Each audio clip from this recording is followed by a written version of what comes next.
শেষ জামানায় সফল হওয়ার কয়েকটা পথ বলে দিচ্ছি। 1 নাম্বার, আপনাকে জ্ঞান অর্জন করতে হবে। কোরআন হাদিসের সাথে সমসাময়িক যত জ্ঞান আছে সব অর্জন করতে হবে। এটা 1 নাম্বার। জ্ঞান নাই, আপনি শেষ জামানায় টিকতে পারবেন না।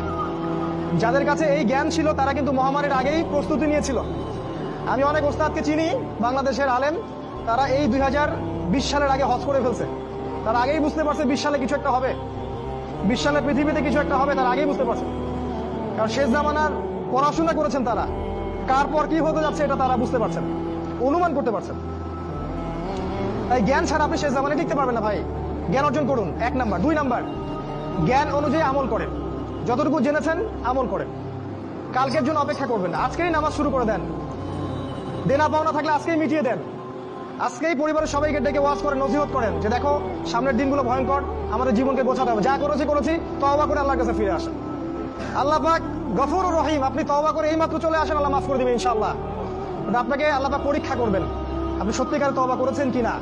আপনাকে প্রমাণ করতে হবে নামাজের মাধ্যমে, জ্ঞান অর্জনের মাধ্যমে, ভালো কাজের মাধ্যমে, সদকা করার মাধ্যমে। সৎ কাজের আদেশ করবেন, অসৎ কাজে নিষেধ করবেন। আপনি ইসলাম পরিপূর্ণরূপে পালন করার চেষ্টা করেন। কোন সরকার, কোন সমাজ নেতা, কোন রাষ্ট্র নেতা, কোন পারিবারিক নেতা কেউ আপনার সাথে আপনার কবরে যাবে না। সোজা কথা, আপনাকে আল্লাহর সামনে একাই দাঁড়াতে হবে।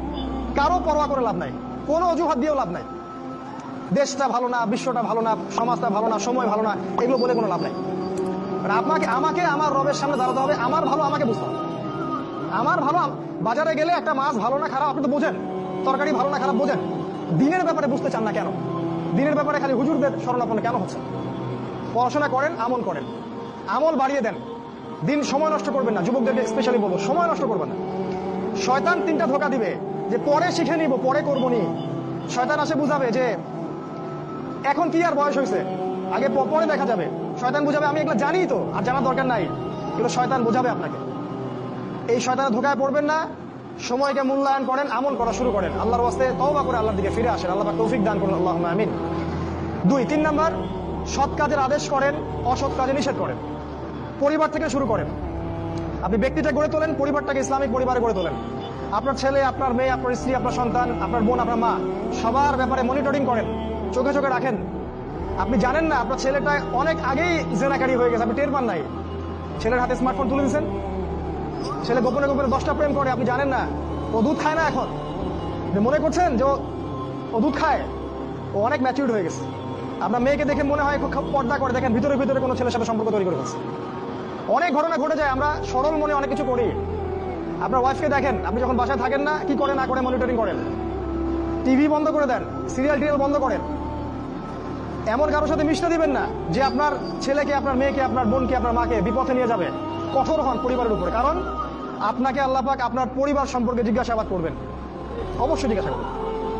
বিশ্বাস করেন আল্লাহ পাক কিয়ামতের মাঠে আপনাকে আপনার পরিবার সম্পর্কে জবাবদিহি করাবেন প্রত্যেকটা বিষয়। আপনি দাওয়াত দেন, চেষ্টা করেন, তারপরে যদি ছেলে বেলাইনে যায় সেটা তার ব্যাপার, ওর হিসাবও দিবে। নূহ আলাইহিস সালামের ছেলে কাফের হয়ে গেছে, ওর হিসাবও দিবে, সেটা আলাদা। কিন্তু আমাকে আমার চেষ্টা করতে হবে। পরিবার গড়ে তোলেন, সৎ কাজের আদেশ করেন, অসৎ কাজে নিষেধ করেন। 4, এই যে কোরআন এবং সুন্নাহর দাওয়াতটা পৌঁছে দেন মানুষের কাছে। দাওয়াতেই কাজ করেন ভাই, সময় নষ্ট করেন না।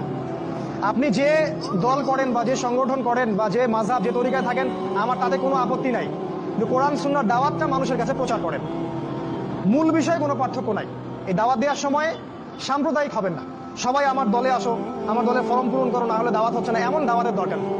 মানুষ ইসলামের দাওয়াত দেন, আল্লাহর দিকে ডাকেন, কোরআনের দিকে ডাকেন, সুন্নাহর দিকে ডাকেন, দেখবেন সমাজে একটা সাম্য চলে আসবে ইনশাআল্লাহ। দাওয়াতি কাজ করেন, বেশি বেশি কোরআন সুন্নাহর দাওয়াতি কাজ করেন। 5 নাম্বার, অর্থ সম্পদ যা আছে এগুলোকে কাগজের টাকায় রেখে দিবেন না। আমার নসিহত, হয়তো বুঝতে পারছেন না, মাথার উপর দিয়ে আছে কথা, কিন্তু পরে বুঝবেন। টাকা পয়সা যা আছে এগুলোকে ব্যাংকে কাগজের টাকার মধ্যে রেখে দিবেন না, কারণ কাগজের টাকা সামনে আর থাকবে না। লিখে রাখেন, কয়েক বছর পরে দেখতে পারবেন। সমস্ত টাকা হয়ে যাবে ইলেকট্রনিক, খালি পাঠাবেন। ইলেকট্রনিক মানে আপনি টাকা ধরতেও পারবেন না, পকেটে রাখতেও পারবেন না, খালি জানবেন আমার অ্যাকাউন্টে এত টাকা আছে। এই পুরো ব্যাংকিং সিস্টেমটা পড়ে যাবে, থাকবে না। বিশ্বাস না হলে লিখে রাখতে পারেন, এই পুরো ব্যাংকিং সিস্টেম পড়ে যাবে, কাগজের টাকা থাকবে না। কি করবেন তাহলে? আপনি আপনার সম্পদটাকে সোনায় রূপান্তর করেন, কিছু সোনা করে রাখেন, জমায় রাখেন, রূপায় কনভার্ট করেন। এগুলোর দাম কখনো কমবে না। 100 বছর পরেও সোনার দামই থাকবে। তো 10 বছর পর আপনার 10 লাখ টাকার মান 10 লাখ টাকা থাকবে না, দাম পড়ে যাবে, আপনি সম্পত্তি হারাবেন। এইভাবে তারা সারা বিশ্বকে লুট করছে, এই কাগজের টাকা দিয়ে তারা সারা বিশ্বকে লুট করছে। এটা বুঝবেন না, পরে বুঝবেন। আচ্ছা শুনে রাখেন, আর কি করতে পারেন? গবাদি পশু ব্যবসা ইনভেস্ট করেন। আরেকটা কাজ করতে পারেন, জমি কিনে রাখতে পারেন। এটা ভালো জিনিস। এই জিনিসগুলোতে টাকা কনভার্ট করেন। শেষ জামানায় আপনার কাগজের টাকা থাকবে না, আপনি ক্ষতিগ্রস্ত হবেন। এখন টাকা যদি জমা রাখেন, শেষ জামানায় আপনি ক্ষতিগ্রস্ত হবেন। আমি অর্থনীতি নিয়ে যথেষ্ট পড়েছি আলহামদুলিল্লাহ, পড়েই কথাগুলো আপনাকে বলছি। আর কি করবেন? যদি সম্ভব হয়, শহর, আপনারা তো গ্রামেই থাকেন মাশাআল্লাহ, শহরে যারা থাকে তাদের উদ্দেশ্যে বেশি বলছি এটা, কারণ এটা অনলাইনে যাবে। শহর কেন্দ্রিক জীবন ব্যবস্থা ত্যাগ করতে হবে। শহরে আপনি বাঁচতে পারবেন না, টিকতে পারবেন না। শহরগুলো ধ্বংস হয়ে যাবে। আল্লাহ পাক বলেছে, ওয়াইম মিন ক্বরিয়া ইল্লা নাহনু মুহলিকুহা ক্বাবলা ইয়াউমিল কিয়ামাহ। কিয়ামতের আগেই প্রত্যেক নগরী আমি ধ্বংস করে দিব, আল্লাহ পাক বলেছে। শহর থাকবে না, প্রত্যন্ত জায়গায় চলে যাওয়ার চেষ্টা করেন। গ্রামের বাসা ওইদিকে প্রজেক্ট করেন, ছোট ছোট মুসলিম কলোনি করে গড়ে তুলতে হবে। এই কাজগুলো করতে পারেন। আর কিছু করতে পারেন, শারীরিক প্রস্তুতি নেন। ফিজিক্যালি, যুবকদেরকে বলবো, ফিজিক্যালি প্রস্তুতি নেন, ব্যায়াম করেন, ভালো খাবার খান, নিয়মতান্ত্রিক জীবনযাপন করেন, এলোমেলো জীবনযাপন করবেন না। আর নিয়মতান্ত্রিক জীবনযাপন করার সবচেয়ে উসওয়াতুল হাসানা হচ্ছে রাসূলুল্লাহ সাল্লাল্লাহু আলাইহি ওয়াসাল্লাম। উনার সুন্নাহ মাফিক জীবনযাপন করেন, আপনি ভালো থাকবেন।